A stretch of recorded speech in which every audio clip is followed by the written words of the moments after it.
வேதம் சொல்லுகிறது, நாம் நம்புகிறது அவராலே வரும். நீ எதை நம்பி என் வாழ்க்கையில இது வராதா, நடக்காதா என்று கேள்விக்குறியோடு ஒருவேளை நீ காத்திருக்கிற கர்த்தருடைய பிள்ளையே, நீ நம்புகிற காரியம் உன் வாழ்க்கையில நடக்க வேண்டுமானால் அது அவரால் மட்டும்தான் முடியும். நீ ஆராதிக்கிற தெய்வத்தால் மட்டும்தான் முடியும். அதைத்தான் வேதம் சொல்லுகிறது, நம்புகிற காரியம் அவரால் வரும். நீ விசுவாசிக்கிற காரியம், நீ நினைக்கிற காரியம், என் வாழ்க்கையில இது நடந்தால் நன்றாக இருக்குமே என்று சொல்லி நீ எதிர்பார்த்திருக்கிற அந்த காரியம் நிச்சயமாகவே உன் வாழ்க்கையிலே ஆசீர்வாதமாய் வந்து உனக்கு அது பலிக்கும்.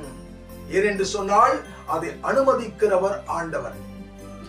ஒரு நாளும் தேவனாகிய கர்த்தர் அந்த காரியத்தோடு வாதையை கூட்ட மாட்டார். பயப்படாதே கர்த்தருடைய பிள்ளையே.